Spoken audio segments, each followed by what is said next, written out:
vlog, we are going to make ano sa gagawin natin? Pizza crust. Homemade pizza crust. Ano yun, Tay? What's that? Pizza crust. Okay, so anong mga ingredients ang gagamitin natin? What else? Ang galing mo ah. Flour. Ano pa?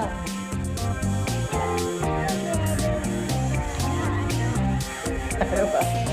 Yan, ito ang ating mga ingredients. Unang ingredients, meron tayo dito all-purpose flour. So, ilan ang kailangan nito? Kailangan natin ng 3 cups ng all-purpose flour. Okay, meron din tayo. So, ito yung gagamitin natin sa pagsukat o pagkuha ng flour. So, ngayon naman, meron tayong ingredient also, milk. This one. So, ito din ay 2 cups naman siya. So, 2 cups ang ating gatas para masarap. Look at the camera, Ping. Hi! So, we have also olive oil. So, kailangan din natin ito ng 3 tablespoon. So, yan, 3 tablespoon. Meron din tayong baking powder. So, 3 teaspoon naman siya. Meron din tayong iodized salt. So, 3 teaspoon. So, yun lang ang ating ingredients sa gagawin nating pizza crust.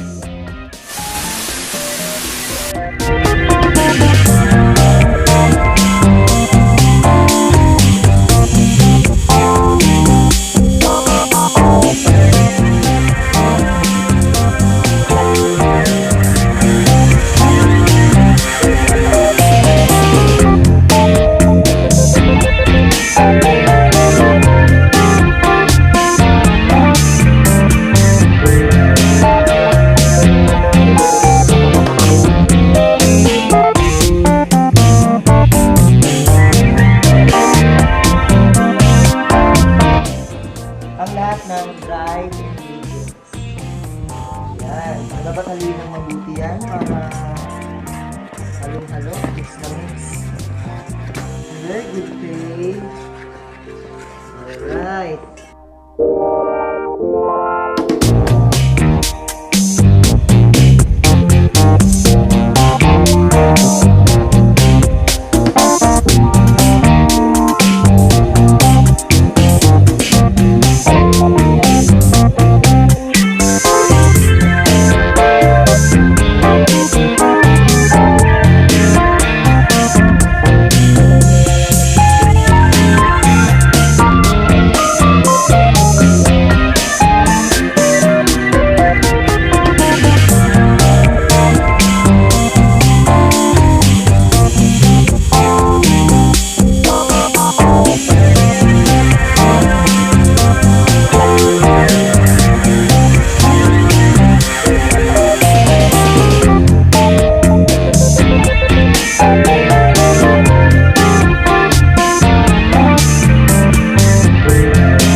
Yan, mga tugang. So, pagkatapos nating i-knead ang flour, yung hinalo natin mga ingredients, so, kailangan nating pagpahingahin siya ng 30 minutes. So, yan. So, 30 minutes muna siyang iwan dyan.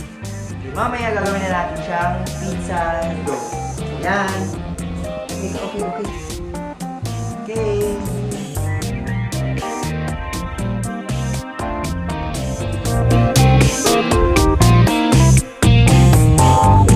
A few moments later.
What's that?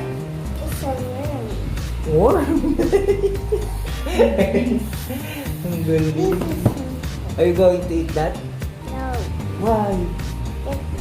It will make it Huh?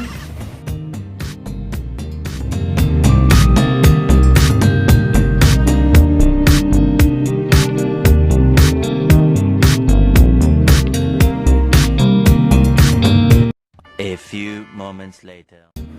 Nalalagay na natin ang ating... Anong tawag dito? Lalagay na natin ang ating... Ano to? Yan. Pizza dough. Pizza dough.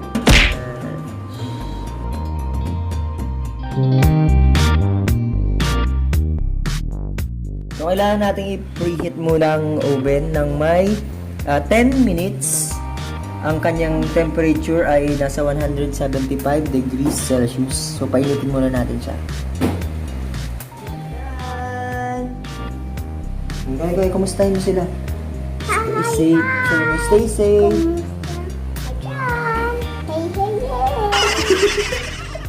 Stay safe. Sabi mo. Stay safe. Ang galing.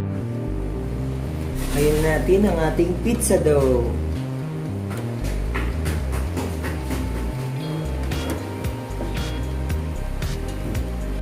And syempre, salamat sa aming sponsor, Noemi Moraleda. Salamat sa iyong oven na gagamit na namin. Yan ay regalo sa amin nung kasal namin.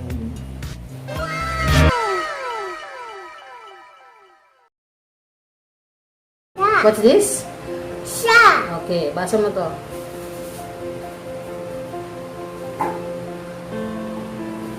Siya. Ma. Bilis. Siya. Ma. Wow! Ang galing!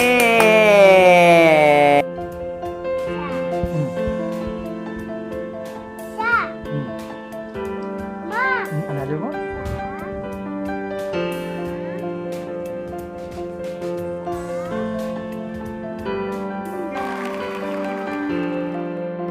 Oh my God!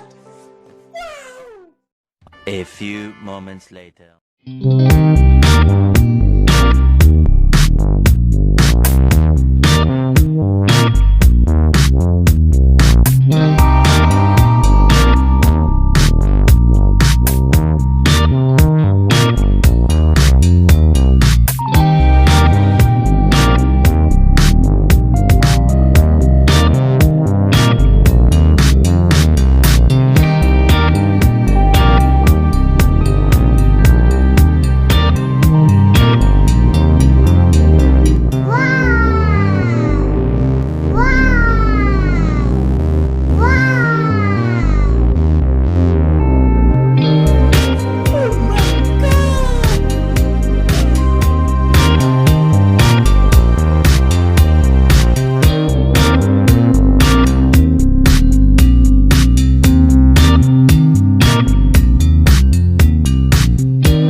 ito na mga tugang, nakagawa na kami ng Hawaiian pizza. Pero initin muna natin siya. Pasok na natin sa oven. Okay, initin natin siya ng 12 minutes.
Ayan, nakagawa kami ng tatlong Hawaiian pizza. So yan, so kung gusto nyo gawin ito sa bahay nyo, pwede nyo itong gawin. So, ilalagay namin sa baba kung ano ang mga ingredients at kung magkano ito, kung magkano ang kailangan. So, para ito ay tipid na tayo sa paggawa ng DIY Hawaiian pizza. So, yan. So, thank you sa inyong pagsubaybay. So, huwag kalimutang mag-subscribe. So, pindot na lang subscribe button and comment down below. So, walang bayad yan. So, hanggang sa susunod na video. Thank you for watching. Thank you for watching. Bye!